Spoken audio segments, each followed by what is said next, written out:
सतीश भोसले उर्फ खोक्यानं वन विभागाच्या जागेवर घर बांधलं म्हणून वन विभागाच्या आणि पोलीस प्रशासनाच्या वतीने घरावर तोडक कारवाई करण्यात आली।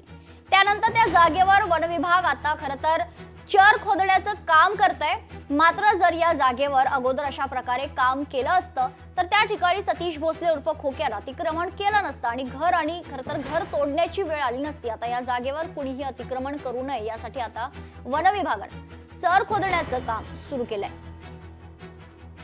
दरम्यान घटनास्थळावरून आढावा घेतलाय आमचे प्रतिनिधी हरिदास तावरे यांनी।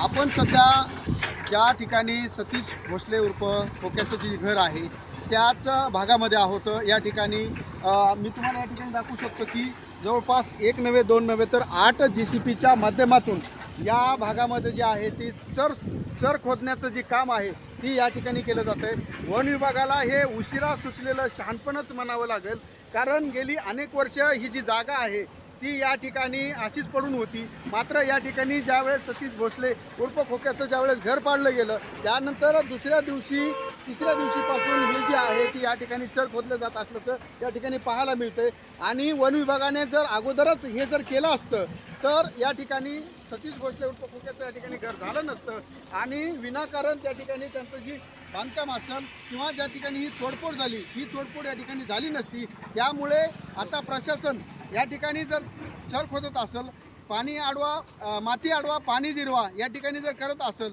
तर नक्कीच या ठिकाणी हे स्वागतार्ह आहे। मात्र हे जर अगोदरच जर केलं असतं तर या ठिकाणी झालेली जी कारवाई आहे किंवा यानंतर बीड जिल्ह्यात ज्या ज्या ठिकाणचे अतिक्रमण आहेत हे अशाच पद्धतीने काढावं अशी देखील मागणी सामाजिक कार्यकर्त्याकडून केली जात आहे। हरिदास तावरे, लोकशाही मराठी, बीड।